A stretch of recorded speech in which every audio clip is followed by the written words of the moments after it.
Welcome to the Thoughtful Gamer Podcast, Episode 6, the Chillcast. Return of the Chill. So I had bigger ideas for this podcast initially, but I've had horrible insomnia problems this week and can't think straight. So instead of talking about some high concept idea, we're just going to chill and talk about some games. And cast. And cast. It's going to be great. We're going to play some games, talk about some games. So we thought it'd be fun to actually play a game on the podcast. So we're going to play Skull, which Matt and I learned last week at the Board Game Empire meetup over in Cambridge, which if you live in the area is really fun meetup over by Porter Square. And we learned Skull, which is a game I've always wanted to learn because I've heard it's a great like super casual bluffing game, but we finally learned how to play it, and now we're going to teach Orion. So we don't actually own the game, so we're playing with magic cards. So, Orion, you see that you have 3 islands and a swamp in your hand. Indeed. How this game is going to work is we'll start with someone.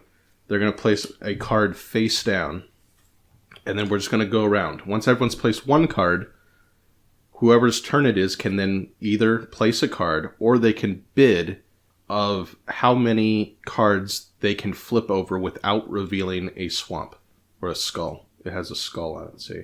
So Orion picks up fast. We should just go. Okay. Oh, there's one more rule. You have to turn over your cards first, all of them. Okay. Which means if you have 2 cards down and one of them's a skull, don't bid more than one. Don't bid 3 actually planning on turning cards over. You could do it by bluffing because once someone is bid, it gives an indication that they probably don't have any skulls in front of them. But you could bluff it out and hope someone raises you. So we go around and play cards, and then someone will start bidding at some point? Yeah, and then you we'll raise keep bidding until everyone passes? Yeah. All right, I'm going to go. All right. And then I'm going first. If you succeed, you'll flip over your mountain card, which is your score point, and if you succeed a second time, you win. If you lose, you discard a card from your hand randomly. That you can see which one is discarded, but no one else can, and we continue. All right, let's go. Okay, I've already put my card down. I apologize for touching the table and the microphone already. All right. Let's do one round, and then we'll get to actually talking. Okay, I will play this card. I'm going to play this card. I'll play another one. Ooh. So you can play or bid. I will also play one. I'll play one. I'll bid 2. You'll bid 2. So if you think that you can turn over more than 2 cards... It's to you, Orion. I'll bid 3. I'll bid 4. Note, people, there's 6 cards on the table right now. We each have put down 2 cards. I don't want to turn over 5 cards, so I'm good. You're good? So you, Marc. All right. I got 2 islands. I'm going to flip over Orion's first one. Or the top one. Sorry. Goes top to bottom. And I'll do your other one. Boom. I knew it. And I think you were bluffing it out. So I win a point. If I do it again, I win. Ha! Well, that was the practice round, so... No, that wasn't. No, you... I won! Fair and square. 4 out of 6 cards. Okay, fine. It's great. All right. So we'll keep playing this. But here with me today, as you can already probably figure out, is Matt. And we've got Orion, our regular contributors here at the Thoughtful Gamer Chillcast. Why, hello. So by Chillcast, I assume that you were primarily referencing hockey. The sport played on the... That is the single worst segue I have ever heard in my life. But okay, go ahead, talk about hockey. Played on the chillest of surfaces.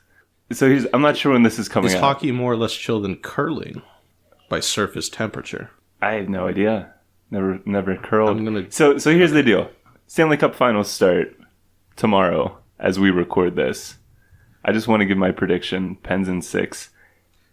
And it's just going to be the best possible. This might be the best possible finals matchup of the 16 teams that could have made it. Nashville Predators, Pittsburgh Penguins. It's going to be great. And we have to note here that Matt is a huge Penguins fan and is 100% biased. Dynasty, baby.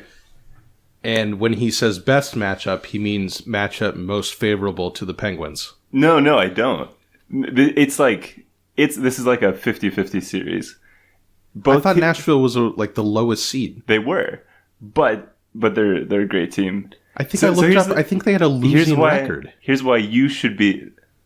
That's impossible. Here's why you should be excited about this. Both teams generate awesome offense, but in very different ways. Nashville comes from the defense forward. Penguins have the best forwards in the league. It's going to be glorious. Just okay. So Nashville's more of a fast break kind of thing. Yeah. Yeah. So like turnover offense. Yeah, I guess you could say that. I mean, the Penguins do that too, but like what you're looking for is their defenders are going to start the rush. Oh, Okay. Yeah. So from what you've told me before, the Penguins are very good in kind of the middle area of the ice. Yeah. Their whole team is pushing forward. So the forwards do a lot of defending kind of all over the ice, kind of like a full press, full court press. Okay, and then Nashville just does the transition offense really well. With great defenders that can also play offense quickly. That makes sense. That transition. So it's going to be great. If you could make a hockey board game. That I was thinking about that earlier. We'll have to save that for the next podcast. It would be way less fast than hockey actually is, which would be the downer. But well, yes. But anyway, there's completely unnecessary hockey information for you all. As an aside, I apologize. I'll take the Pens in 7 since the Predators' first round series went 4 games, second round series went 5 games, conference finals went 6 games, which means the Stanley Cup can only go 7 games. I'm going to take Pens in 5 because the Nashville Predators had a horrible record when I looked it up the other day. I'm proud of you for not just picking against the Penguins out of spite for me. I actually enjoy watching the Penguins when you put it on. Oh, that's great. And no, this is going to be a great series. I don't really root for any it. hockey teams, but if I had to, I guess it would be them. They don't seem dirty, so... That's true. They're clean, upstanding citizens. Absolutely. Okay. The cleanest. The cleanest. Plus, I like penguins, like the animal, so... I have the pictures to prove it. They win on the mascot. Oh, gosh, please never release those pictures, man. If I see you pick up your phone, I'm going to assume you're tweeting those pictures. All right, I'm going to start another round of this skull game. I think Marc gets to go. Oh, Marc gets Let's to go? Oh, it's to me? Yeah. Okay. I will play a card. Let's start off this podcast, or I guess the post-hockey podcast, with some news for the Thoughtful Gamer. 2 things since the last podcast. First of all, we got some fancy new music at the beginning and end of the podcast, which is super awesome. Hype. By a guy named Ben Barnes. It's either Barnes or Burns. I apologize, Ben. With his music is listed under Abstraction, is the name of his project, I guess, and he does really cool ambient music. He does ambient music, and then he's done like video games, like 16-bit style stuff, which is also really cool. But that's the music you heard, which makes us sound, I think, 100% more awesome. I love it. I'm into it. So we got the music. I've got a Board Game Geek guild set up, so if you are on Board Game Geek, search for the Thoughtful Gamer Guild and join up there so we can actually have members. I'm not 100% sure what to do with the guild because I usually just use Board Game Geek as an encyclopedia, but apparently things can happen. I'll announce things there and put up polls or whatever. So if you like the podcast, please join the guild. And then finally, if you prefer to listen to your podcasts on YouTube or just want to subscribe to us on YouTube in case we're going to do video stuff some point in the future, probably not the near future, but I have imported all of the podcasts to YouTube, so subscribe to us there. Finally, be on the lookout if you're in the Boston area. I'm trying to schedule a Thoughtful Gamer board game day here at the apartment where we just play board games literally all day and drink and eat snacks. If we had thought about this, we would have come up with a cool name for our apartment, but alas. Yeah. Edit something in here. Edit something in for the name of our apartment? Yeah, when we have a brainstorm for this. Game Center. No, that's horrible. Anyway, is it back to me on Skull? Oh, no, it's definitely my turn. I'm going to play... So, in this Chillcast, other than just card, faffing about and talking about Skull... Let's talk about some games we've been playing recently. So I just put up the review of Riftwalker, which is a fun little card game that should not be played with 4 players. That's my takeaway. It's not good with 4 players. But as a 2-player game, was actually really fun. I think, Matt, you liked it a lot, right? I loved it. Yeah, I played A 4-person, a 3-person, a 2-player. The 2-player game was definitely the best one. I enjoyed it every time. I guess I was learning when I played it 4-person, but I enjoyed it every time. Yeah, I talked about this in my review, but it really surprised me because when I play games, I don't get surprised a lot anymore with mechanisms because a lot of them are interrelated, and that's not a bad thing. They're choosing good mechanisms. But Riftwalker was just weird in my head in that it was making me think in ways I hadn't thought before. Because the turn-by-turn play is very tactical, but you have to plan out actually scoring cards very far ahead of time. Yeah. And you can read a lot more about this in my review, but the coolest thing about the game is that there's this resource grid that is shared it's a 3x3 grid, and it's shared by both players, and you have to arrange the element cards in that grid to line up 3 in a row, like tic-tac-toe, in order to score any card of that color. And it's a weird, tricky puzzle, and it had a lot more depth to it than I had anticipated. Yeah, it's just super interesting, because you're using these elements or colors in the center. I bid 3. Oh, there are 5 cards on the table. Orion bids 3. I will pass on that. Matt has a pained look on his face. This is tough. I think I can do 4. Okay, you can go for 4. All right, he's going for 4. All right.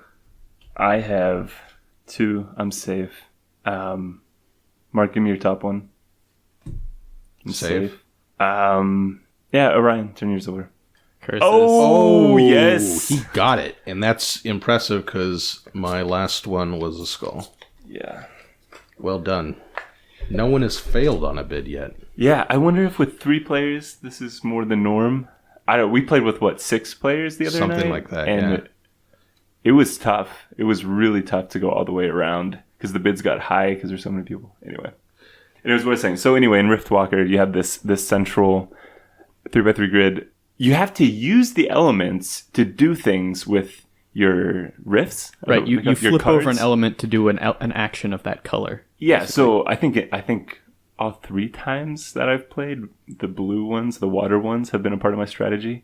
So I'm constantly flipping over these blue rifts, the blue elements in the middle in order to get my rifts out there or shift them, which basically progresses them towards scoring points and lets you use their powers. But at the same time, I want lots of blue up on the center board so I can score them. Because you need 3 in a row of the color you want to score. When you start off the game, you're playing a card and you're like, ooh, I really want to score this card. But it may be 10, 15 turns until you're actually able to score that card. And the whole time, you're playing other cards you want to score while manipulating the grid to try to score something. So while you may be working towards scoring that first card, the conditions may change after a while where it's just not as good of a play anymore to score that card, and you want to shift towards scoring a different card.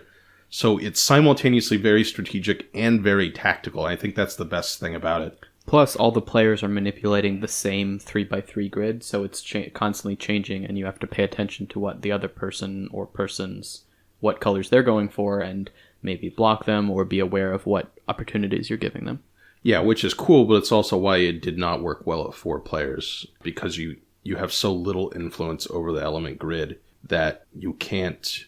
You want to strategize. Down. It slowed the game down. You want to strategize a lot, but you can't. It ends up being much more tactical, and it didn't feel as satisfying.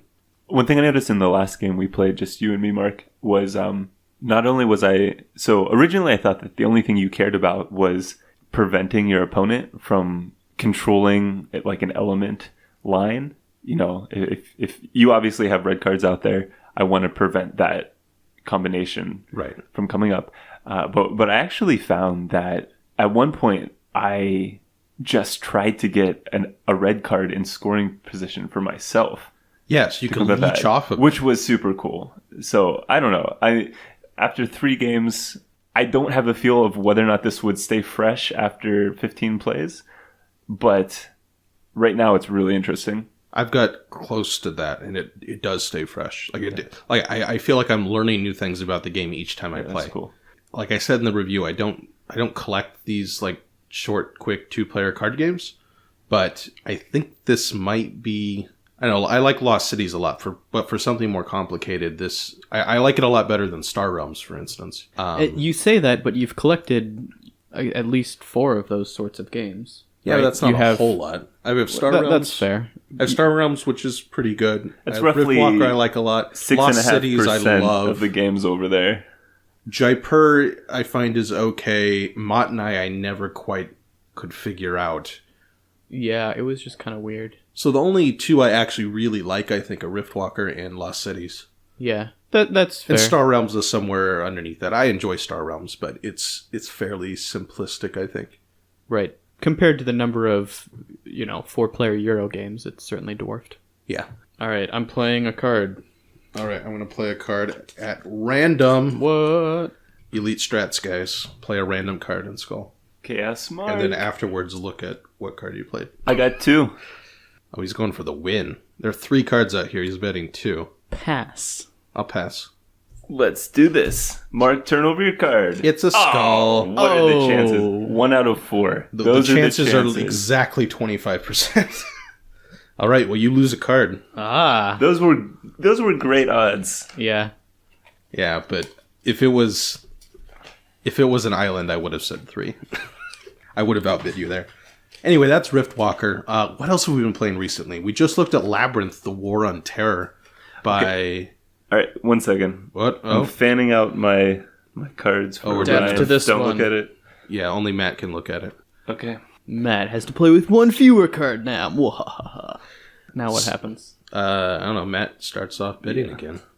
Or playing a card. Labyrinth. Let's talk about that. So that's a game we got recently. We were just looking at it, but couldn't quite get a game in today because I fell asleep. Yeah, Marc and I played this a few weeks ago, I think. Yeah. And we started at around 11, and it took us till 3 in the morning or something. It was great. Those are the best games. Is it by Volko or is it by Mark Herman? It's by Volko, right? Yes. It's not a coin game, though. I'm 90% sure. I'm like 98% sure it's by Volko Renke. Well, regardless, it's a GMT war game, 2-player war game, card-based, card-driven war game. Similar in play to, your Twilight Struggle or Washington's War, which we'll get to in a bit. But one side plays the U.S. and one side plays the Islamist jihadist, and you're going back and forth playing cards in a similar fashion to those sorts of games, and you're trying to set up your different influence in various relevant countries and establish your dominant governments and be able to try to control the state of the world. It's interesting because it postdates Twilight Struggle. It was released in 2011, I believe, or 2010 maybe. And Twilight Struggle's 2005, I think, or 2004, somewhere around there. But it feels like a much looser, not as tightly controlled experience. I think the comment I said is that Twilight Struggle feels much more like a very tight strategic game, like closer to even like an abstract game where there's standard openings. You have very, very specific. Maybe it's just because the game's been studied more, but very specific plays and types of play. We've also played Twilight Struggle a lot more and read about it. Read about the strategies for it. Labyrinth seemed a lot more narrative focused, so there were a lot more conditional cards, so cards that only activate if you've already played the event of a different card. And there's a whole lot more dice rolling, which was weird because you don't expect that a lot with these heavy war games. But especially the jihadists have to roll dice for everything they do, which makes sense, right? Because it's hard to be a terrorist and cross a border, but... Right. I played that side in our game, and every action I did, I rolled for, and it was at best a 50-50 for every move or recruit or coup or, whatever, or plot, whatever I was trying to do, which made it frustrating, or it made it feel difficult to build up momentum towards something, and you could slowly... It took a while to acquire the resources and the position to be able to make a big move, and even when you tried to pull that off, it was still questionable whether it would even succeed. Right, which succeeds in a simulationist kind of way. Oh, sure. Right? Because it's hard to execute a terror plot. But can be frustrating on a game level. But it has all these kinds of neat, again, simulations of real life where like everything the United States does basically detracts on their prestige, which makes it harder to do things generally, because the rest of the world doesn't, has a soft stance on the war on terror. The United States is trying to have a hard stance. If the U.S. wants to switch to a soft stance, it takes a fairly significant amount of resources and time, and then they can't do some of their actions, like they can't take over governments, basically. The regime change. Yeah, they can't like invade Afghanistan. So from that perspective of like reliving kind of the themes and ideas of the post 9/11 war on terror, I think it does a very good job. On a game level, it didn't seem quite as satisfying as other card-driven games. It's certainly not as tight as Twilight Struggle, which is just so streamlined, and there's a lot of reasons. Or even the coin games. Sure, it was certainly fun, but it was. I think the most interesting part to me was watching how the prestige track went up and down, and how you kind of battled back and forth on securing funding for the jihadists and trying to sabotage the U.S. prestige, whereas the U.S. is trying to do the opposite of that. Yeah, I definitely want to play it more. Well, now I have to play it more because I ran a Twitter poll asking which GMT game I should review next, and Labyrinth won, even though it was trailing the whole time, and then it got like 6 votes in a row. Didn't it win by 1 vote, like 5 to 4 to 4 or something? Yeah, I don't have many Twitter followers, so the vote total was small, but it did win. So we got to play it a few more times so I can get a first impression review out. But I think it'll be very interesting to play multiple times. Yeah, it was certainly interesting. I want to try playing the other side because I've only played the one side. Yeah. I want to try playing the U.S. side. On the same lines, we have Washington's War, which is, I double-checked, Labyrinth is designed by Volko Runke, the guy who made the coin games, and you can certainly see the influence there about how he kind of adapted his design here into the coin games in a lot of ways. Yeah, it had that same idea of having hidden auxilia or cells or whatever, Guerrillas. And then guerrillas, and flipping them up to do some action, and then they're more vulnerable when they're revealed. Well, it also does Labyrinth predate the coin games? Yes. Oh, okay. I didn't realize those were all recent. Oh, yeah, the coin games. Some of the coin games must be before it. No. Really? The first coin game was Indian Abyss about Colombia, and it was released in 2012. Aren't there like 7 of those now? Yeah, they were releasing like 2 a year. Wow. All right. They're very popular. I'm impressed with how quickly he shifts through different areas of history. Well, almost all of them have co-designers. Yeah, cool. To bring the historical part? Yeah, or just to help out. Because, I mean, the core gameplay is the same across all of them. It's just tweaking the details and adding the historical parts. Right. Creating all the events and stuff. And they're so popular that I'm sure he has people who just contact him and are like, oh, can I please make a coin game about this? Mm-hmm. And he'll work with them on that. So, I mean, yeah, there's like 7 released and already 2 more planned. We got Pendragon and Gandhi coming up next, I think. Mm-hmm. Pendragon being about the fall of somewhere in Britain.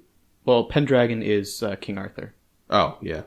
You know more about that. And then Gandhi, so Indian independence. But anyway, I don't even know where I was. Washington's War. Okay, real quick. Predates Labyrinth. I got 3 on Skull. Oh. We each have 2 cards down. He's going 3? I got 3. I'll go 4. You haven't scored yet. I'll pass on that. Do I think that I can hit 5? No, I don't. Go ahead, Orion. It's all you. All right. I'm going to flip over these 2. Oh, good. I did play Islands. Now I have to flip over 2 more. The tension is palpable. If only I had a knife to cut it with.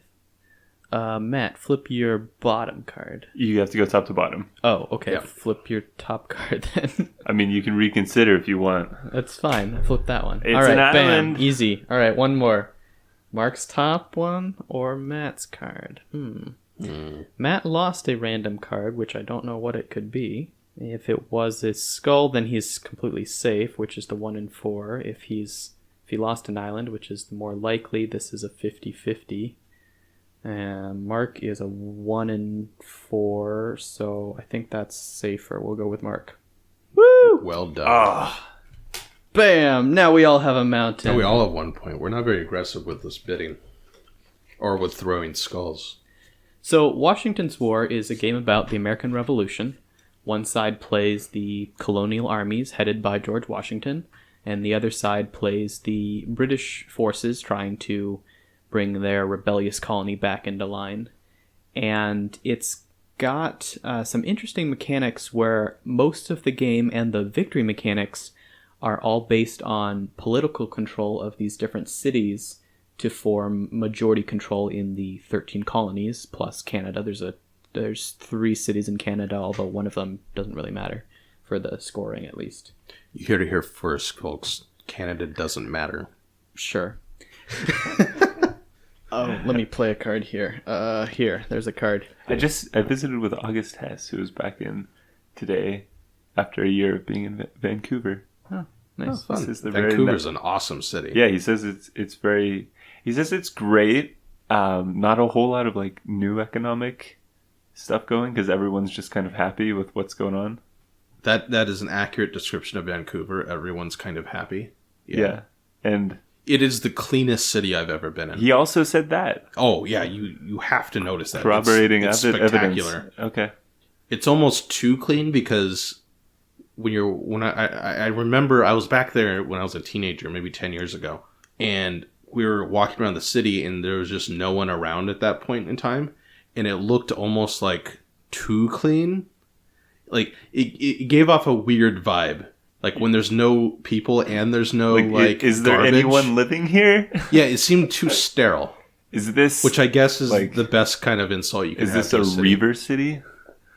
Yeah, a Reaver? The Serenity Planet city, right? Oh yeah, That's what the you're planet. talking about? I was thinking of like a Reaver ship that's just full of carcasses. It can't be hooks. a zombie apocalypse because then it's no. I mean, I was gonna say post-apocalyptic, but you would imagine there'd be lots of garbage in that scenario, and there aren't any. Right. So that's the Reaver scenario where everyone just the sterile frozen city. Everyone just went to sleep where they were indoors. Exactly. That's Vancouver, except for the few people who decided to become cannibalistic pirates. Anyway, Washington's War. Right. Which does not have Vancouver in it. And it also does not have cannibals or pirates. Yeah, no pirates. Unless you count the French. They're kind of piratey. They blockade one area and stop the British. Yeah, like pirates. No. They seem like, I mean, in my understanding of American history, they kind of seemed like pirates. I can see that. Wasn't the War of 1812 started because either the British and or the French kind of let pirates roam about, and America got mad at it? I don't remember this. I wrote a 30-page paper on this in college, and I don't remember. Anyway, the point is that at the time, Britain and France were very much antagonistic towards each other, both trying to establish and secure their colonial empires around the world. So whenever one got in a conflict, the other tended to jump in against them, which happened in this war and would happen again, what happened 10, 15 years previously in the French and Indian War, or I forget the other names for that war, and then again in 1812, I believe. Yeah, the French helped out there a bit. They were involved, at least. Yeah. So, anyways, you go back and forth playing cards, and you can either activate, or you can basically convert cities to your political alignment, or you can try to move your armies around to secure areas or fight the opposition's armies, or you can bring in additional troops, are the main actions that you'll be doing. Bit of history about this game. It is a re-implementation or updated version of the very first card-driven war game called We the People, which was released back in the early 90s, I believe, by Marc Herman, legendary board game or war game designer. And you can kind of tell it's like the first version or the first example of that style, because it doesn't seem as tight. Like the mechanisms certainly get tighter in these later implementations that we talk about all the time, like Twilight Struggle or Labyrinth or any of the coin games. So it felt... In Washington's War, once you start playing it, it's not very difficult. So it's not that heavy. But learning it took a bit of effort because there's just multiple actions and there's like exceptions for every category of action you can do. Yeah, I guess the rules weren't quite as streamlined But it was an interesting game. I will say, if you are playing as the British, do not attack George Washington on turn 1. That was a bad idea in hindsight. George Washington is a very good general. And he stomped us out of Boston. Yeah, he did. It was very bad. So did you guys get the same sort of historical experience that you do in a lot of the other I felt history games? less so in Washington's War, because it felt like the things you were doing were more separated from the historical events, whereas the coin games and Twilight Struggle, as we keep mentioning, all the events you play are specific things from the war, and there were more generalized cards that didn't tie into any specific thing. Yeah, I mean, the big difference is that in later implementations of these card-driven games, you have cards that have both operations values and events, and you generally have to choose one or the other. In this one, you have operations cards that only provide points. You have event cards, which only do events. And then you had this other type of card called major and minor campaigns. Yeah, and you had those battle cards. It was more, battle cards. Which were like a special type of event card. So there's a lot more randomness because each card pretty much only had one use. You could discard cards for like minor uses. So you could discard an action card for like one operations point, basically. But that means there weren't as many actual historical events being played out through cards. And I feel like, I'd have to see this over multiple plays, but I feel like your hand that you draw, or like the randomness involved in drawing your hand, affects you a lot more because it's slightly less flexible. Yeah, you could draw a hand where you can't activate any of your armies, so you're stuck just doing the other types of actions. Which I felt like it hurt me in that first game, probably because I wasn't playing very smart, but partially because I drew like 2 really good army moving around, campaign cards in my first hand, and then I never saw one again the rest of the game. Mm-hmm. And I wanted to try to fight back, but I really couldn't do that efficiently. Yeah, the other really interesting part is kind of this asymmetry in how the different factions used their operations. So the British had to use more operations to activate their armies, but fewer to bring in their reinforcements, whereas the Americans had to spend more operations to activate to bring in reinforcements, but they could bring in smaller stacks. So they really wanted to spend their 3 ops to bring in reinforcements to get the most troops out per card, and more of their generals could be activated with a 1 or 2 op card, whereas the British generals were all 2 or 3. So it was interesting. I felt it was weird in some ways. I think just because of it's a less streamlined version of this genre. And in that sense, it also has the physical moving armies around a map that like Labyrinth or Twilight Struggle doesn't have. Not as much. Oh, Twilight Struggle doesn't have it all. Labyrinth, you have troops that you can move around and deploy. Yeah, that's right. Okay. And the coin games you do, obviously. These are just standees instead of cubes. I will say the map is beautiful, though. It's easily one of my favorite maps we have out of a board game. It looks really good. The other unique part in this is that you have all these generals who have their own unique set of stats of how good they are at strategy, how good they are at combat, and how good they are at basically retreating or how much of a coward they are. No. It's called their agility rating, and it's how good they are at ambushing or retreating or inflicting casualties even when they lose. There's Benedict Arnold, who starts on the U.S. side, and there's only one particular card in the deck where you can get him to become a traitor, which is exciting. Mm-hmm. The events seemed a lot more impactful in this than in other versions, because I think there were fewer of them. There were definitely fewer of them, yeah. Like, I remember playing the Declaration of Independence, which was pretty crushing. Oh, that card was brutal. Okay, Matt, let's give you an idea. With a 3 ops card, which is the highest ops card in the game, as the British, or as either side, you can place 3 political influence markers, which is good. The Declaration of Independence card says, place 1 political influence marker on each of the 13 colonies. It was insane. But I guess, it is the Declaration. So it's only like a handful of cards that do these things. But when they come up, it's going to be I'd say, a quarter of the cards maybe are events? Yeah, something like that. Some of them, like that one, are extremely influential. I also pulled the Ben Franklin to France card, which basically secures half of the French alliance, which was pretty big. Yeah, it's my relative betraying me. I liked the feeling of the British having this standing army that kind of stays around and the Americans maneuvering around it and trying to figure out how to deal with it, because every year the American armies bleed away and they lose about half their strength and they have to recruit back up and before they can fight again. Whereas the British are more concerned with finding winter quarters, and then they keep their entire army stack intact and then can initiate the next year's campaign. Yeah, I like that part. I like that the generals each have their own stats, which plays into it a lot. I like that the British really have to focus on holding ports so they can actually have a port to import to get new troops from. Yeah, you really have to use that advantage of you control the seas because you have the British Navy and you can move between ports, and all ports are basically always controlled for you. So yeah, I think the general takedown is that it's less streamlined, less tightly constructed than later implementations of the card-driven war games. The thematic parts are really good, I think. So the event cards and the generals and all that. But they're few and far between, though. Yeah.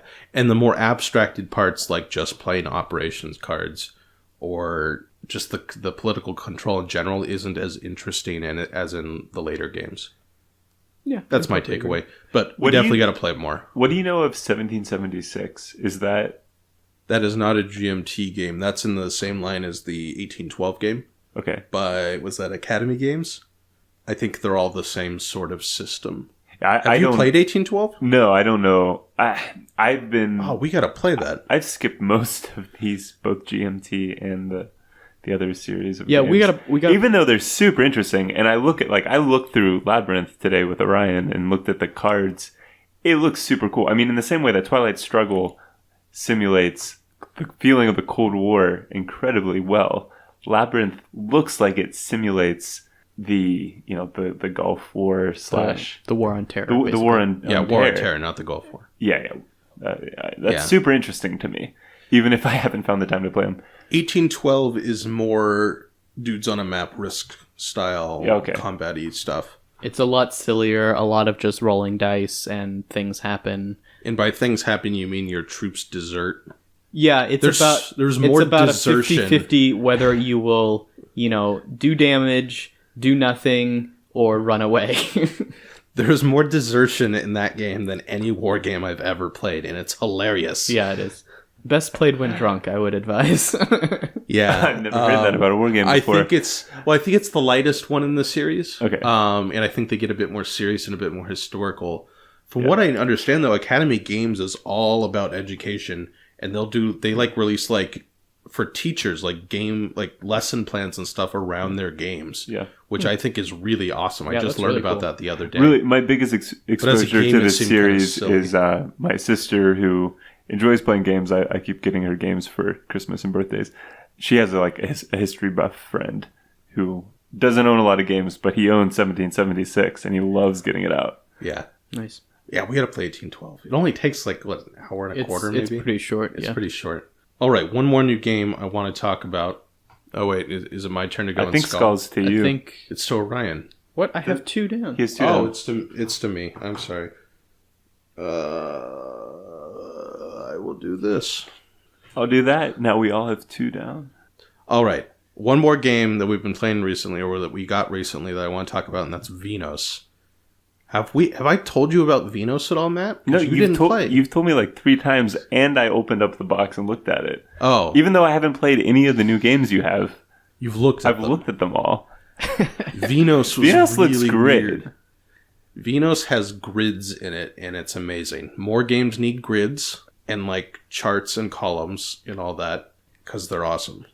I liked Vinhos a lot. I thought the most unique part of that is the action grid, where you can there's 9 actions in the game laid out in a 3x3 grid, so you put your action pawn on one of them that you're going to take, and then when you're going to take another action, you have to move it to a different space, and if you go to an adjacent space, it's free, And if you go to a farther away space, you have to pay money to move over there. And if someone's already on the space, you have to pay them to go there. Right, and there's a yearly tax that rotates through, so some spaces are more expensive on a certain round of the game. Huh. Yeah, so that part's cool. You only take 12 actions in the entire game. Yeah, you play 6 years and 2 actions each year. Which for a big game that took, 2.5 hours, you'd think... So what's an action in this game? Is like how many Some of them things are pretty go in... simple. Yeah?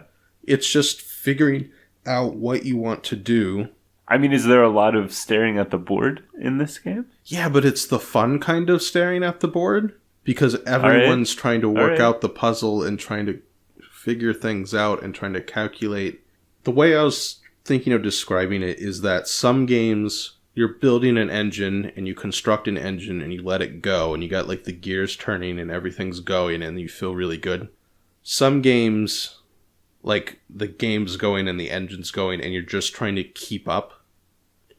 In Vinhos, it feels like it's like halfway in between that, and that the game is moving along real fast, but at the same time you're trying to construct the game and construct your engine while you're within the gears of that construction.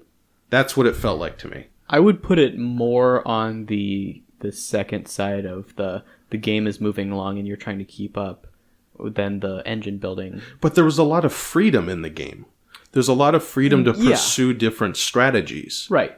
And like some of the actions you could go through the whole game and just ignore completely and just not do that thing. Yeah, that was the other really interesting part, is that there's 3 to 4 major ways of getting victory points at the end, and you can completely ignore one of the areas and focus on the other 2 and still do fine.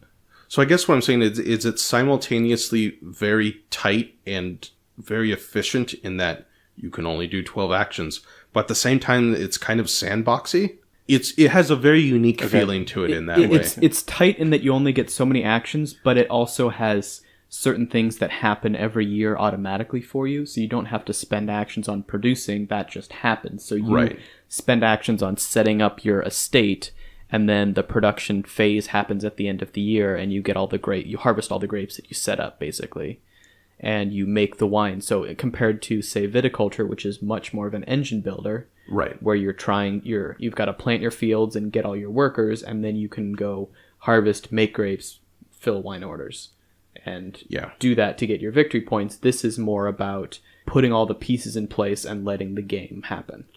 Yeah, so for instance, you could focus on building up a really awesome vineyard that makes really high quality grapes, and that seems like a legit strategy. You could focus on making a bunch of wines off of a bunch of vineyards that are all low quality, and that seems like a legitimate strategy. There's a fair that happens 3 times throughout the game where your wine is graded and you get points based on various factors in influencing the judges. Or you could ignore the fair completely, and that still also seems like could be a decent strategy. You could sell your wines for money, or you could just manipulate your banking structure, and both ways seem like decent ways of getting money. You can focus on getting kind of victory. A bunch of wine. You can export wine for bunches of points, or ignore that and instead focus on getting multipliers for different aspects of the game. And both of those things seem like good strategies. Yeah, so, we're saying all this based on one play. Obviously, we don't know what ideal strategies are, but it seems like there's a lot of viable options or paths that you could take. And more importantly, paths that you don't have to take. Like a lot of these big Euro games, it always, to me, it sometimes seems like they're trying to get you to do everything. Like a lot of the Feld games are like that, right? Yeah. Like Amerigo, you kind of want to do a bit of everything well. Yeah. And in Castles of Burgundy, same kind of thing. In this one, you don't have to do everything well. I think it's probably, well, maybe you could do a strategy. Did I win that, or I won that one? You won by a couple points. I won it, and I kind of did a bit of everything. Yeah. But I think I could have done better if I had focused more on certain things. Yeah, maybe so. It provides a lot of flexibility that way, and I think that's going to be the fun part, is exploring very distinct strategies. I'm interested about, do you block people out? Do you feel blocked by what other people are doing? Or is it the kind of game that... You can block yourself into a corner where it can be hard to do things because you can run out of money, basically, or run out of cash, I should say. But you don't Okay. like strictly block someone from doing something. You'll just make it slightly more expensive for them or Yeah, less okay. efficient. Yeah, I never felt like I was blocked. Because in a lot of I these, tried blocking Orion, but he had a different plan that I didn't see to sell wines or to Yeah. export wines. The blocking part is you can block people on the multipliers is probably the one area where you can block. And the exporting, because there's I love this for no reason. There's a grid for exporting your wines. There's a spot for different qualities. So think of like the bottom left is like a 7, and then the next two off of that corner are 8s, and then 9s, and then 10s, and 11s, 12s, 13, like in a square. You know what I mean? yeah, And when you export those wines, you get victory points based on the column. based on the row. You Based on the row. You get immediate points victory points. based on the row. But then the columns, as you go right, give increasing number of points to the person at the end of the game who has sold the most wines in that column. which Okay. thematically represents a country. okay. You'd have to see it, I guess, for it to make more sense, but it's really cool. Yeah, so it has this concept of some points are scored immediately and some are at the end of the game. So the exporting is a combination of both. So in other words, you could, if you had like a 9 value wine, you could get more points on the left column immediately, or you could get fewer points immediately going farther into one of the rightmost columns, but you're setting yourself up for potentially more points total Yeah, at the end of the game. Yeah, no, that's interesting. It's really cool. Yeah, it's So- another game we need to play again. We need to play it. And then we got to flip it over and play the 2016 version, which apparently streamlines it and makes it a bit easier. So, Seems like you should play that first. no, we're hardcore. I told Orion, I'm like, we're not playing the easy version first. We're going to play the full game. We do that. Yeah, we do that with. We do every that game. all the time. I mean, I don't really care. I'm happy playing the easy version or the hard version, but I don't think you've ever picked the easy version. No. I have too much pride for that. Anyway, Vinhos is very I'm not going to interesting. disagree with you. All right. Is it my turn on Skull? No, it's Oh, Matt's Orion's turn. I'm gonna bid. Wait, it's Matt's turn. What? No, He has wait, two cards. 2 cards out. Oh, did you start? Yes, I just scored. Oh, time. you're going to Don't bid. you Okay, remember? okay. I'm gonna We've bid all three. scored. Three. So the Three. next person to successfully bid and turn cards over wins. Yep. We each have 2 cards down in this round. Orion bids 3. I bid 3. I bid 4. Fine. Fine with 4. No, fine. I'm not going 5.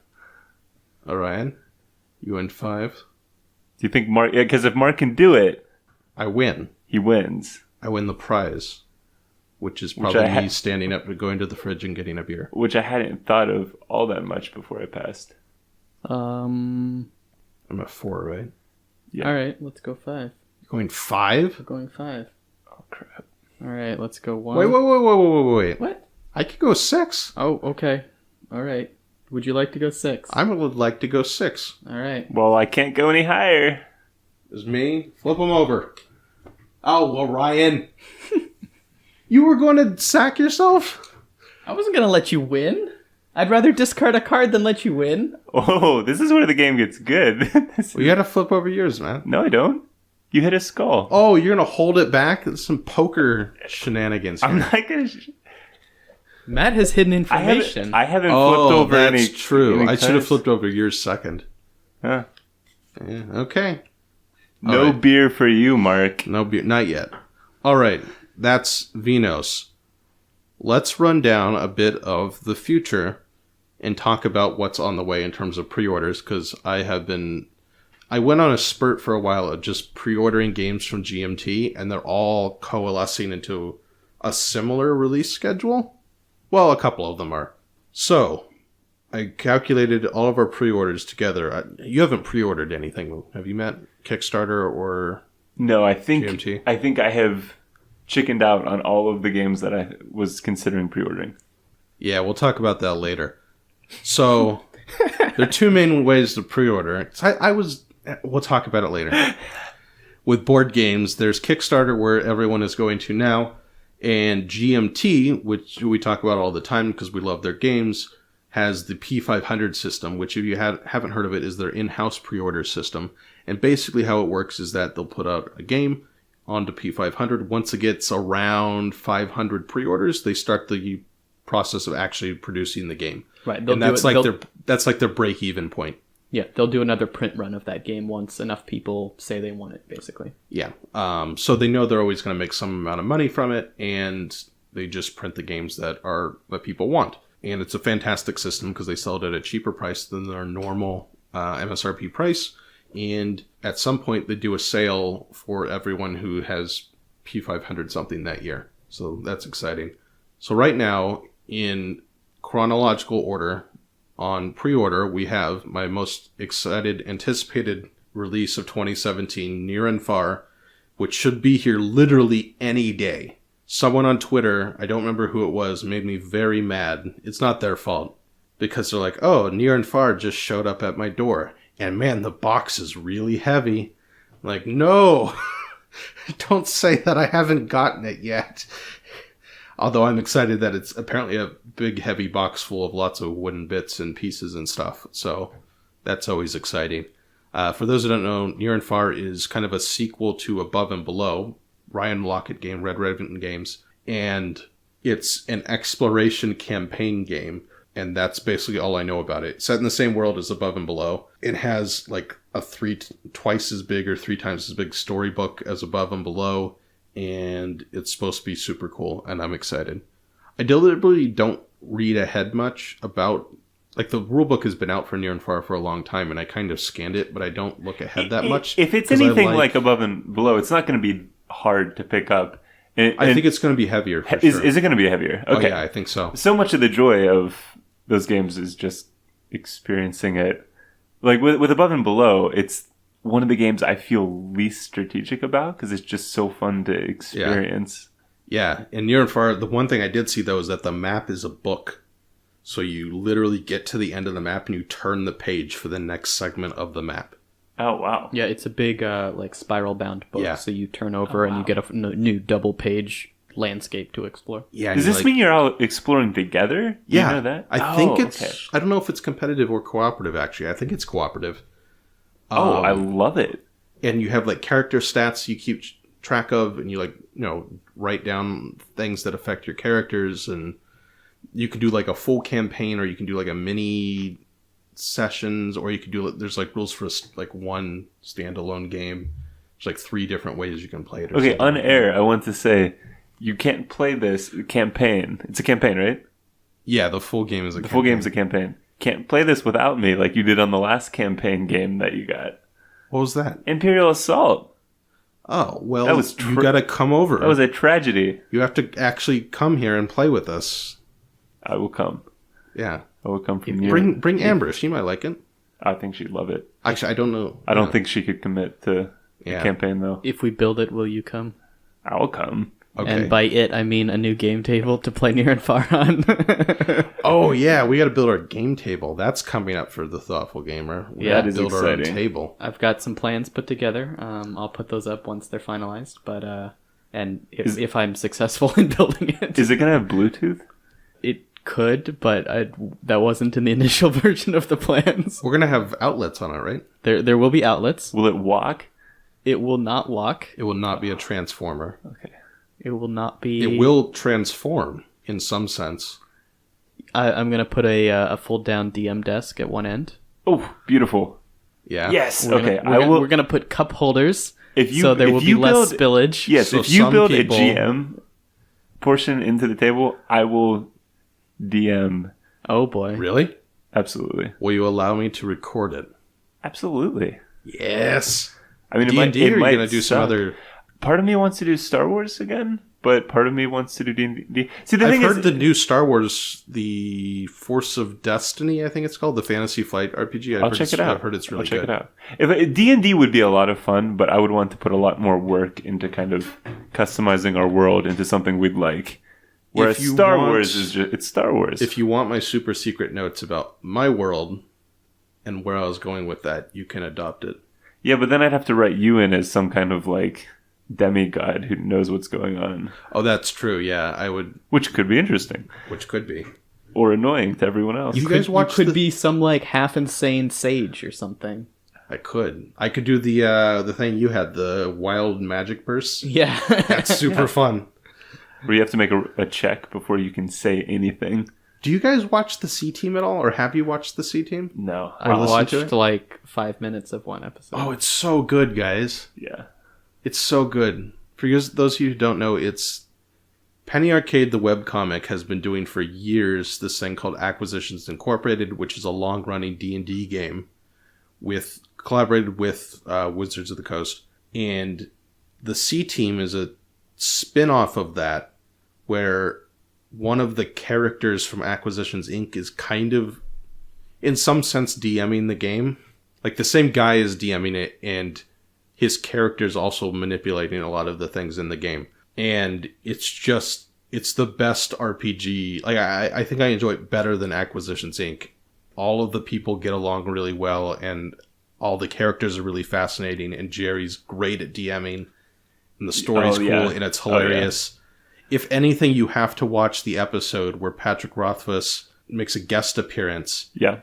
And one of the characters is this old grandma monk, like with a staff in like hand-to-hand combat, but she's like a monk halfling who's like 120 years old or something.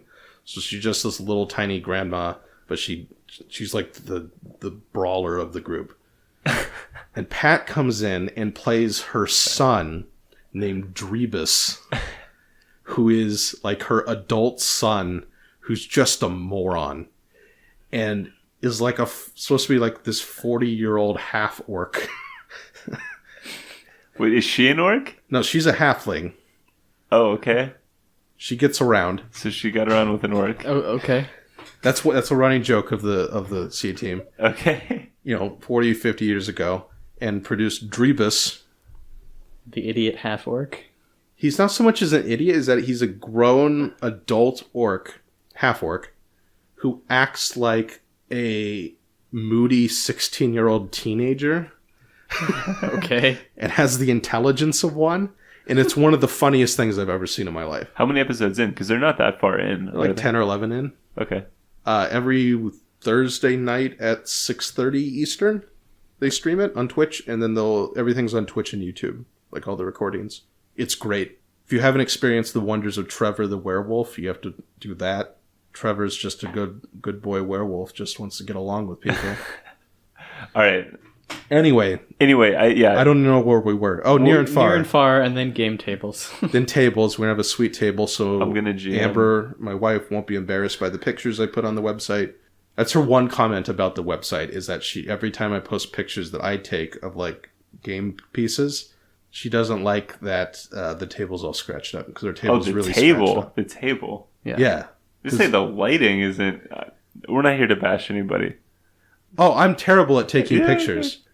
But you're great at like framing things and understanding framing of shots and stuff. Yeah, I just don't have a good camera, and the lighting in here is awful. Someday when I'm actually able to make money from this, literally number one on my list is lighting. All right. I need to buy more lighting gear. I don't know anything about it, so I don't know what makes it good or bad. Lighting is the single most important thing of photography or video. That makes sense. Given it's all light. Photograph. It's all Photons and light and physics stuff. think We're waiting for Marc to play a card. Oh, I'm talking about awesome things that you guys don't like. I'll play that card. Wait, this is your discard, right? Oh, did I? I never discarded a card after losing. Jeez, Marc. That was the first card I played. I'll replicate if possible. There's my discard under the phone. All right. Okay, now it's back to you. Okay. All right, you played 2 cards. I played 2 cards. Next on the list. So Near and Far should be here any day. In mid-June, we should get 1960, The Making of the President. That is the follow-up from Jason Matthews after Twilight Struggle about the 1960 presidential election between Nixon and Kennedy. And I saw the new pictures of it, and it looks super fun. It's supposed to be much lighter than Twilight Struggle. So I'm excited to see where that goes. Then, oh, wait, hold on. It's my turn on this game? Yep, it's We all have 2 cards out. You gonna bid? I'll bid 3. 3. 3. Lame. Is it me next? It's to me. 4. I will pass. I'll pass. Matt had the skull right on top of his stack. Matt loses card number 2. Anyway, after 1960, in late June, at least according to the GMT website, is another P500 I have for Colonial Twilight, which is the first 2-player coin game, which I'm very excited about the French-Algerian War. But I'm mostly excited that it's 2 players, so me and Orion can play it without having to rope in other people. Yep. That's basically it. Some people There's been a large don't want to play games with us. There's been a large uptick in the amount of 2-player games that have been happening recently. Yes. As the games get heavier, it's harder to get. Some people have lives, more girlfriends. Don't want to play games true. in our dark game room. I don't think I'm the target of that one. I love the game room. It's nothing against the game room. Anyway, Colonial Twilight is after that. Then in August, I will be getting, at least according to the schedule, I'll be getting Gloomhaven, which will be a big event. I told you guys about Gloomhaven, right? Oh, I'm pumped for Gloomhaven. Yeah, Gloomhaven. That was my biggest disappointment of PAX, is that I didn't get to test play Gloomhaven. Was that there? Wasn't it? We were trying to play Mechs and Minions.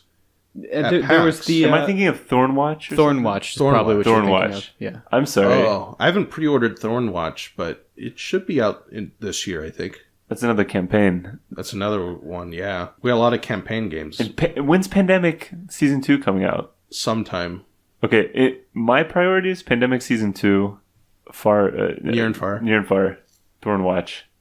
Those 3 are, like, I want to play all 3 of those. And then, would Havenfall, you said? Gloomhaven? Gloomhaven. Gloomhaven. Yeah. Okay, convince me otherwise. Gloomhaven I think those has all gone sound into really the good. BGG top 10 faster than I think any game ever. Wow. I think. It's already at like 6 or 5. Oh my gosh. It got a perfect 10 out of 10 score from Tom Vassell, and he only played solo. And he makes fun of people who play solo games. Wow. It looks like a slightly legacy, huge, like 100 sessions long campaign game. Okay. Like Descent, but bigger and more epic and with choose your own adventure style stuff.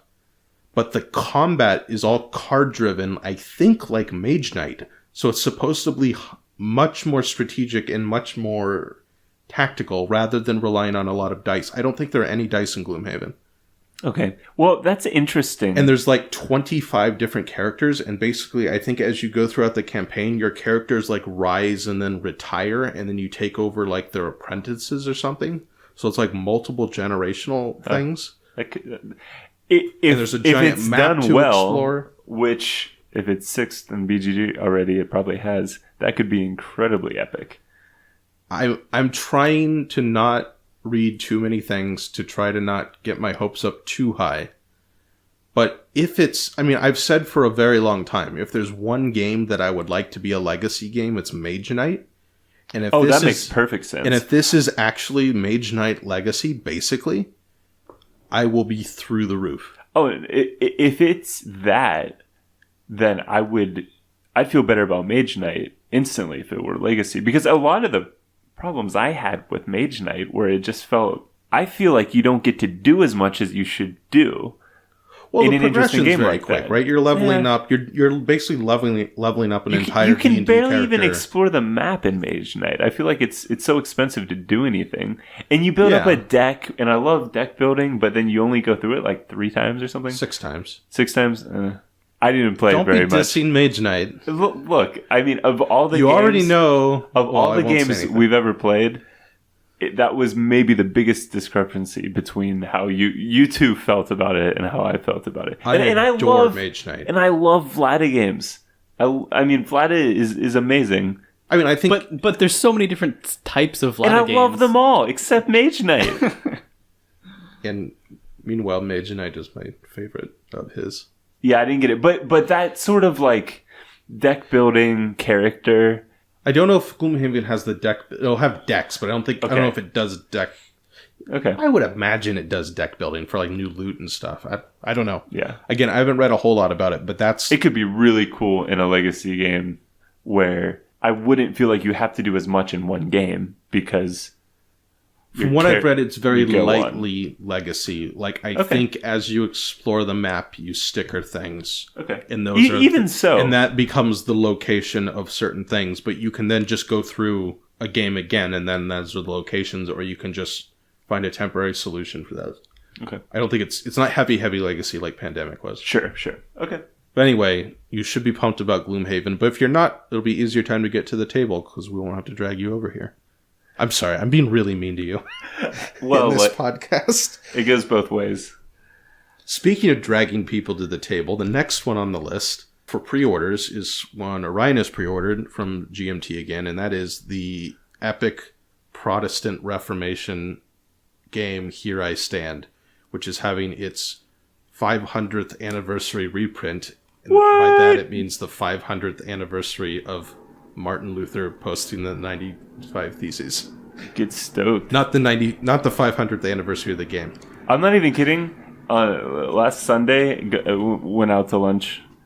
We had a conversation about how we were going to celebrate the Reformation. It might involve us going around nailing things to doors throughout Boston. That sounds like something you'd get arrested for. Maybe, but it happens once every 500 years, so... Yes, the 500th anniversary of things do happen once every 500 years. And I got it on P500, so there's that. Beautiful. Yeah, there we go. So that's that. According to the most recent GMT update, that'll be here in September. Finally, rounding out the year for pre-orders, so far at least, is another Ryan Lockett game, because I'm just going to get every game he makes from now on, I think. I don't know. I just pre-order them on Kickstarter, and then I forget about them, and then I remember about them again. I'm like, oh, that seemed like a good decision. It's Empires of the Void 2, which is the sequel to his very first game, but not a sequel in like an update, a sequel in like he just decided to make an entirely new game that's basically the same theme. It's supposed to be a light 4X, so it's supposed to be like a 2-hour 4X game set in space. We'll see how it is. Again, I haven't looked at much of it.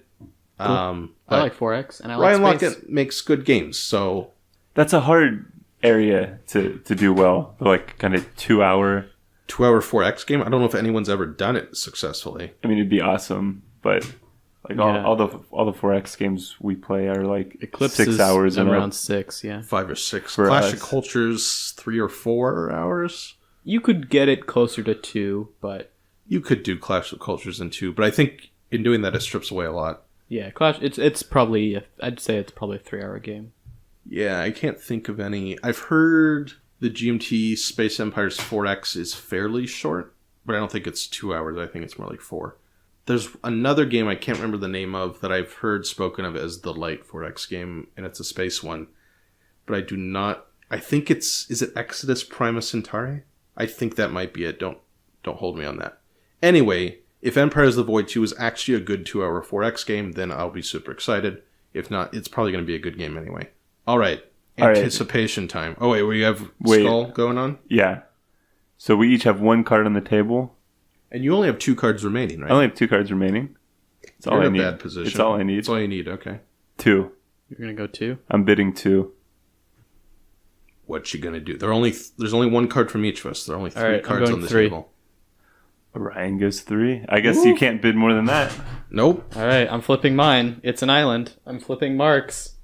It's an island. I'm flipping Matt's. Or he's flipping his. It's an island! Orion wins! Orion Comeback wins the victory! game. First time ever playing! Woo! Why'd you bid 2, Matt? I was counting on you guys on throwing skulls. No, I've been putting Skulls as my second card lately. Now I know your strategy. Yeah, my elite Skull strats. Well done, Orion. Hooray. That was successful. Good job. Yeah. So there you go. You can play Skull with Magic the Gathering land cards during a podcast. Where can't you play Skull? That's a better question. I don't think... Maybe you couldn't play it in a swimming pool? No, you I have waterproof cards. Oh, yeah, those Boom. floating waterproof... Yeah, you could... Yeah, You play it in a swimming pool? I don't... In a cave with no lighting. Could you play it in space? Are you allowed to bring spacesuits? Sure. We'll assume that you're not going to instantly die from being in space. That you're in some sort Yeah, of... you just have to be very space careful suit. about letting go of the cards so they don't rotate. Yeah. There you go. They'll just float there right in front of you. Or we can assume you're in some sort of spacecraft I don't know. There you have it. You can play Skull both in a swimming pool and in space. What a versatile game. All right, guys. I looked down a list I randomly found on Board Game Geek about most anticipated 2017 releases. Here are the ones that have not been released yet. The Seventh Continent. This is I think it's entirely a choose-your-own-adventure game. The pitch for this game is it has like thousands of cards, and it's all cards, I think. And it's choose-your-own-adventure style narrative thing, and it apparently has some unique way in which you can save your game really easily. I didn't back it on Kickstarter. I think it launched on Kickstarter like 2 or 3 years ago. It's been a long time in the coming, but it could be interesting. We'll see. Pandemic Legacy Season 2, which Matt is super stoked for. Oh, buddy. Is that kind of people guessing that's going to be in the fall or later this year, or Seventh Continent? No. Pandemic. Oh, I think. Is there like Essen? a target? I think Essen's like October, November, right? I think they said one of the conventions. I don't think it's Gen Con. That's just in a month or two, right? Yeah, that's... Maybe it like is Gen Con. I think they said one of the big conventions, either Gen Con or Essen. I think it's Essen. Okay. I think Essen is October? That sounds Maybe right. November? Somewhere around there. So end of the year. Okay. All right. For Season 2. That means we have time to play Near and Far first. Well, time to play other games. I don't know. We busted out Pandemic Legacy Season 1 in what? We did at least 2 or 3 games each session. So what, 5 sessions? I think we got it done in about 2 weeks of time. Yeah. So I imagine 2 this weeks will be of similar. time? Wasn't it like 2 weeks of calendar time? Or did we have a big lag? There might have been a big gap somewhere in the We played fall. it? No, it took us like 3 months. There was one big gap at the end. But no, we played it consistently like once or twice a week. Yeah. 2 or 3 games each. We ended up playing 16 games total. Yeah. Something like that. From what I've seen though in Season 2, they're not going to be like remaking the game. Like in other words, I think they're making big changes and big risks. And So it's not just going to be Pandemic with things happening. with a different story at this time. No, I mean, have you guys seen the map for it? No, Yeah. I I mean, just haven't the seen back anything. of the box that has the fog of war. It looks like. Have you I seen? haven't seen anything. Do you mind if I spoil a bit? Go for it. It's not a map of Earth. Ooh. Oh, I think I've Well, heard, you no. told me that. It takes place on Earth. Does it? It's not a map of the globe. It's a map of like an island. Yeah. It looks to me like, and from the story blurb, that it's like the pandemic happened and you are like a colony somewhere that's Oh. ready to... So you're like an island in the Pacific or something like that? Something like that. But you're ready to re-explore the world like 40 years later. Oh, so it's a post-apocalyptic thing? That's my impression. Ooh. I could be wrong. Okay, that gets me more excited about it because I think I was the least enthused about. And I love Pandemic Legacy, but I think you guys loved it even more than I did. Yeah. Yeah, we talked I about think this in so. the podcast, I think, for next week. Oh yeah, But- the one we've recorded but haven't released yet. Right. And we kind of talked about how, as a gaming experience, it was just fantastic. And as a game, there's maybe more things to pick at it because it's still a pandemic. And Yeah. I know you don't like that base game as much. It's okay. I think it's okay. Anyway, Season 2 this year. The third one I have on here is the Legacy game I am looking more forward to than Pandemic Legacy, Season 2, and that is Charterstone. I've never heard of Charterstone. Charterstone is the next Stonemaier game, creators of Viticulture and Scythe. Oh, yeah. It's like the build your own viticulture, right?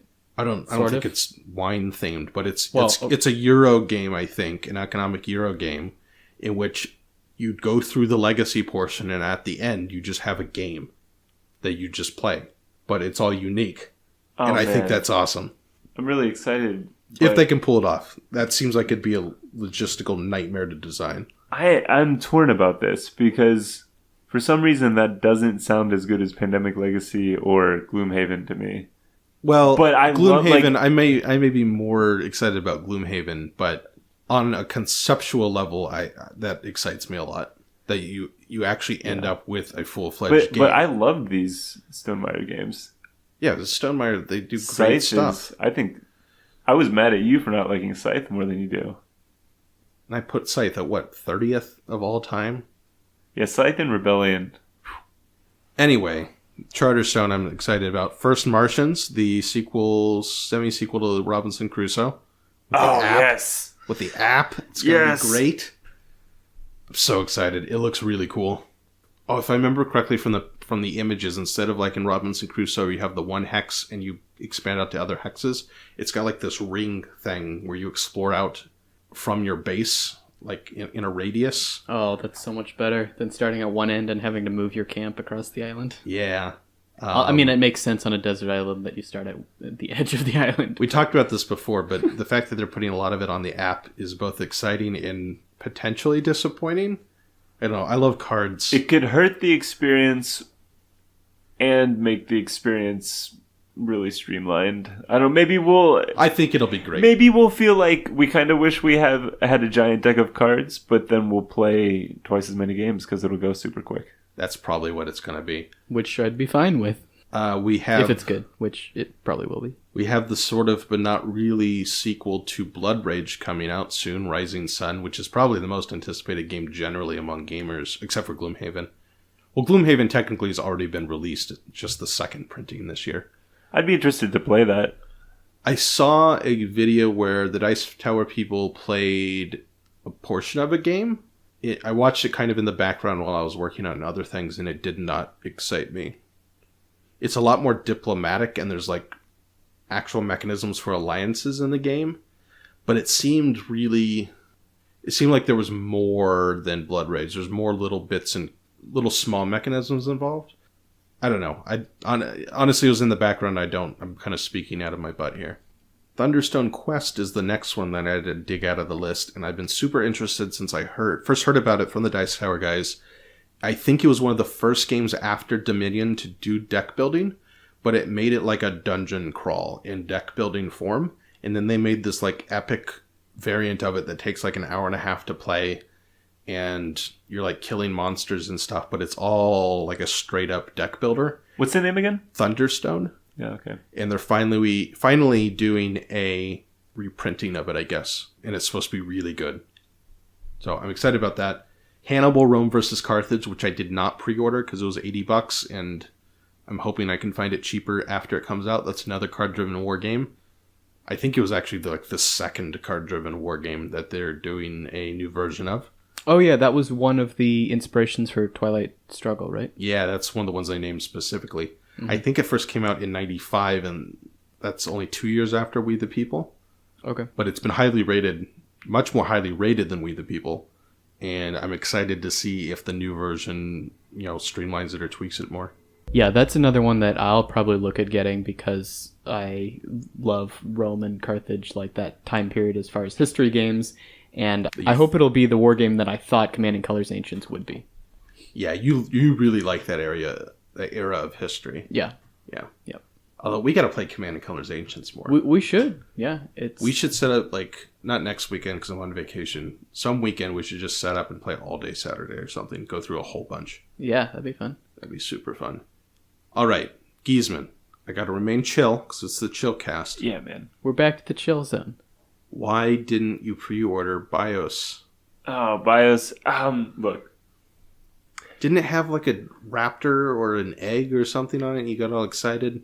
Oh my gosh, the cover art is phenomenal. So, I mean, it's just the eye. It's like half of the cover is the eye of this Velociraptor thing. No, it looks amazing. No, so the BIOS games, I just looked into these like a month ago. There was a Kickstarter to do a reprint. And it just looks amazing. It looks like the kind of thing that you love or you hate. But I guess the gist of it is fairly heavy games that simulate evolution. So you're some kind of organism. I can't even remember the names of them. Megafauna. Yeah. BIOS Megafauna. So this would basically be your dinosaurs and your mammals, kind of early mammals. Okay. As a player, you control one of these species, and I'm not even sure exactly how you adapt it, but I assume you're adapting it. But the thing about the BIOS games is that it simulates kind of the environment, and it's brutal. And, you might not survive, that sort of thing. Yeah. Unlike, so I enjoyed Evolution Climate. I played Evolution Climate.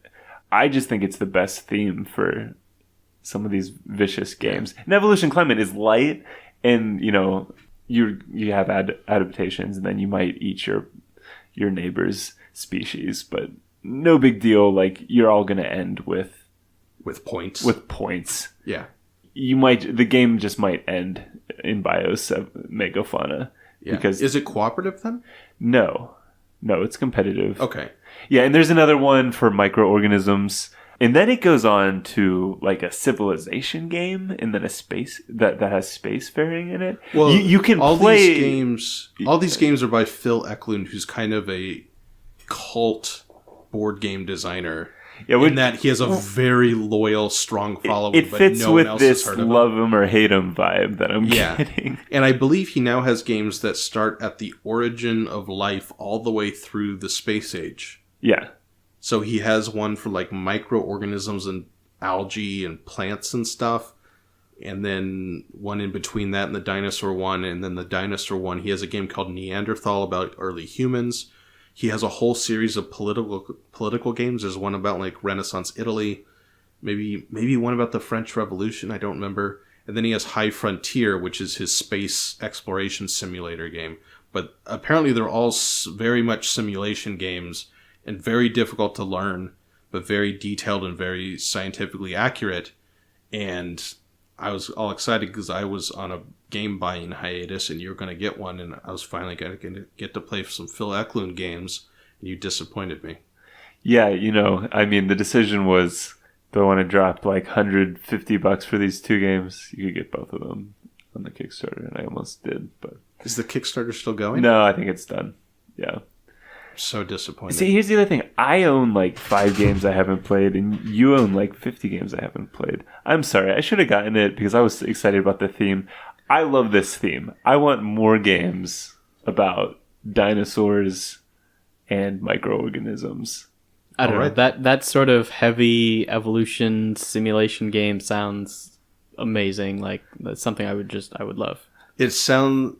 Although I might prefer it as a video game, depending on how they do it. Yeah. But I don't know. It sounds really cool. I was mostly excited because I've been looking at Phil Eklund games for a long time, and every time I look into buying one, I keep thinking, I would really love to play that game. I would very much not want to learn that game from the rulebook. And this was my chance, Matt.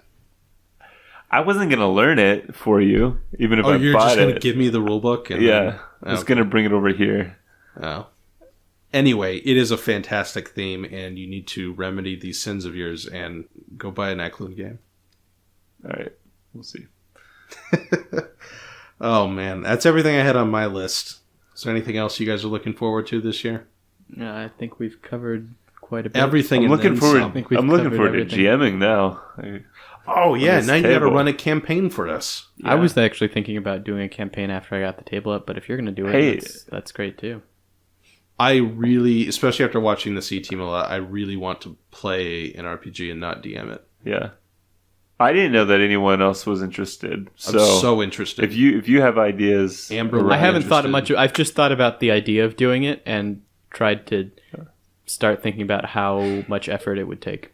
But I haven't made any sort of even. The end of it all is that it needs to happen. It needs to happen, and we need to record it, and then we can have a separate podcast for our game. Boom! All right, creating content for Marc since 3 months ago. Woohoo! Anyway, I think that's our Chillcast for the day. Maybe our only Chillcast ever. So if you're not feeling chill now, I'm sorry.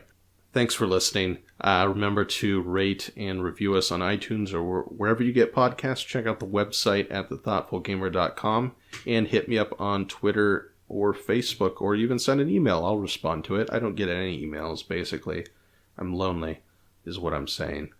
I'm joking. Anyway, thanks for listening. I will talk to you all later. Goodbye. Marc, why isn't there a cool chill quote at the end of your podcast? Oh, I forgot the quotation. Come on, man. I'm going to edit out about a minute of looking on Google while I find a quotation about being chill. All right. As the first Google result says when you Google chill quotes, life is so much easier when you chill out. There's my low effort quotation. We'll talk to you all next time. Goodbye. Thanks for listening. Goodbye. Peace.